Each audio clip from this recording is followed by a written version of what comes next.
Martino.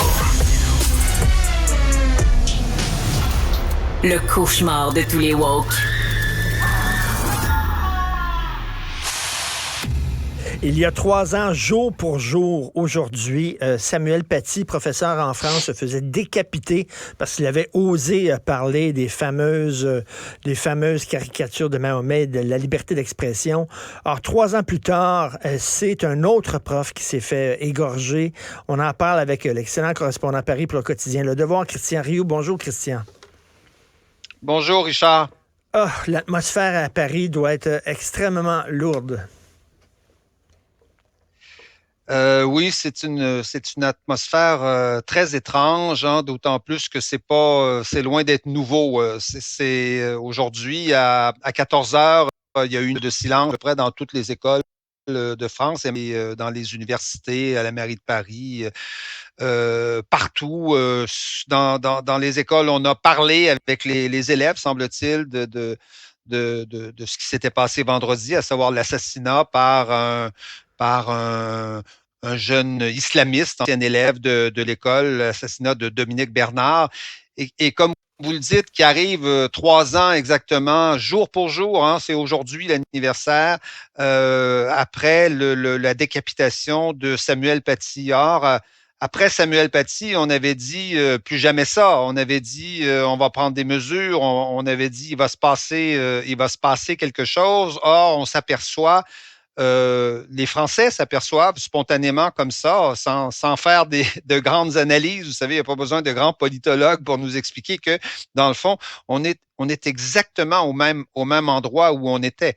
C'est-à-dire que aujourd'hui, hein, se sentent menacés, littéralement. Beaucoup d'enseignants le disent, le confessent, et on peut penser en particulier aux enseignants qui enseignent, qui donnent des cours d'éducation civique, par exemple, qui sont obligés de parler de la question de la liberté d'expression, ou qui sont obligés des professeurs d'histoire, par exemple, parce que le Mohamed Mogouchkov, là, hein, cherchait un professeur d'histoire, comme Samuel Paty était.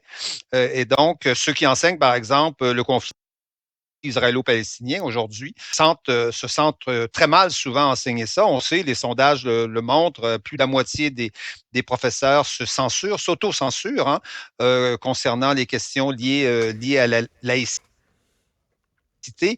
Et on voit bien ça que la France est tout particulièrement visée par les islamistes, c'est-à-dire c'est l'école qui est visée en fait. L'école, on sait le symbole que représente l'école en France, Jules Ferry, l'école gratuite, obligatoire, laïque, l'école laïque qui essaie de faire respecter sur son territoire la laïcité française, qui est une spécificité, quelque chose qui a permis de se faire de religieux d'autres époques, mais qui redevient aujourd'hui le centre des débats aujourd'hui que l'islamisme mène campagne en France et de manière même violente. Donc oui, l'ambiance est noire. On a parlé d'un lundi noir et surtout, je dirais que après Samuel Paty, on entendait les discours, on se disait il va se passer quelque chose, mais on s'aperçoit que dans le fond, il ne s'est rien passé, d'autant que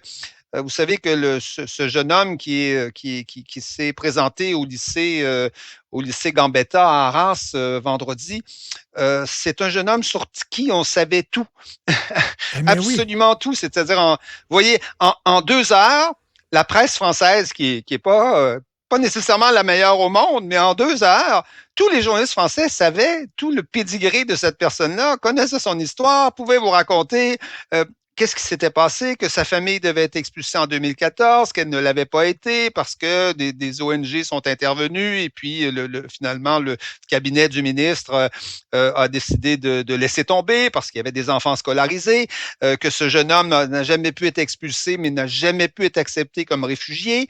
On n'a pas pu l'expulser parce qu'une loi en France empêche d'expulser quelqu'un qui est arrivé avant 13 ans. Et donc, il était fiché S. Il avait été rencontré la veille par les policiers, vous voyez. Il était assis devant des policiers la veille au soir, avant son attentat. Et donc, on savait absolument tout. On savait que son père battait sa femme. Elle était connue pour des violences conjugales. Vous voyez, c'est fascinant parce que, bon, en général, quand arrive un attentat terroriste, il faut 2, 3, 4, 5 jours pour savoir qui l'a. Là, en 2 heures, on a tout su. Mais Donc, il était Christian, extrêmement simple de tout savoir. il y a pas de solution miracle, bien sûr, mais quand même, là, on peut faire quelques pas, c'est-à-dire que les fichiers S, qu'on appelle les fichiers S, les expulser au plus sacrant. Deuxièmement, rendre, c'est-à-dire qu'on n'accepte plus l'organisme des frères musulmans là, en disant là, que c'est un organisme persona non grata en France. Je veux dire, il y a quand même des mesures qu'on peut prendre et on les prend pas. Oui, effectivement, il y a des mesures à prendre qu'on ne prend pas. Et je vous dirais, ce qui est décourageant pour les Français, pour le Français ordinaire dans la rue aujourd'hui, vous pouvez en interviewer autant que vous voulez, c'est ce qu'ils vont vous dire. Il y a des mesures simples. Vous savez, dans les fichiers S, ils sont 22 000 en France, dans toute la France. Il y en a un certain nombre, ils sont à peu près 5 000 considérés comme très, très radicaux. Puis il y en a là-dedans au moins 500 qui sont des gens qui n'ont pas la nationalité française et qui pourraient donc demain matin être expulsés parce que, bon, quelqu'un qui n'est pas français, si on considère qu'il est dangereux, on n'a pas besoin de démontrer ça devant 1000 fois devant des tribunaux qu'il est dangereux. On peut expulser un étranger qui en soit de droit à rester sur le territoire français. Et donc ces choses-là n'ont pas été faites. Tout à coup, le ministre Darmanin s'est mis à parler de ça hier soir en se disant oui, il y en a peut-être 200 donc on pourrait examiner, on pourrait les expulser. Mais vous voyez, on sent bien que à la fois les autorités politiques sont piteuses parce qu'elles voient bien qu'elles n'ont pas fait grand-chose. Un projet de loi sur l'immigration, on en parle depuis 1 an et demi, 2 ans. Il va arriver normalement cet automne, semble-t-il.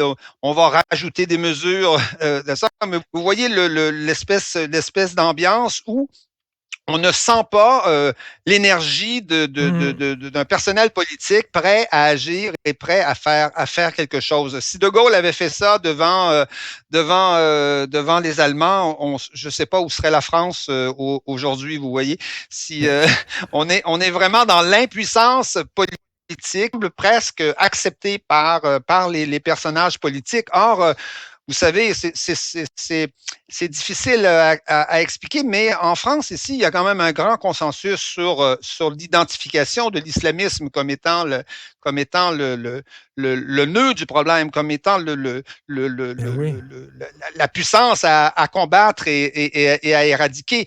En fait, on a un peu vous savez, c'est la même barbarie qu'en Israël. On est un peu dans la même situation. Et ce matin, j'écoutais France Culture, j'écoutais Radio Classique, j'écoutais des radios de droite, de gauche. Tout le monde est d'accord pour identifier ça. Tout le monde est d'accord pour dire ce ne sont pas seulement des terroristes. Ce sont évidemment des terroristes. De là à ne pas le dire comme la CBC, on est sur la Lune, là. Mais ce ne sont pas seulement des terroristes, ce sont des terroristes islamistes. Ce sont des terroristes antisémites. Et je vous dirais que ce qui s'est passé vendredi a considérablement renforcer le sentiment de solidarité que les Français en général, et même, je dirais de gauche comme de droite, lisez des titres de Libération ce matin, vous allez être surpris. C'est des titres qu'on lit pas dans la presse, hein? C'est des titres qu'on lit pas souvent dans les journaux canadiens. Bravo que la gauche se réveille, mais là, ça prend plus que des paroles, ça prend de l'action. Et Macron est très bon pour parler, mais là, les gens veulent des gens qui agissent.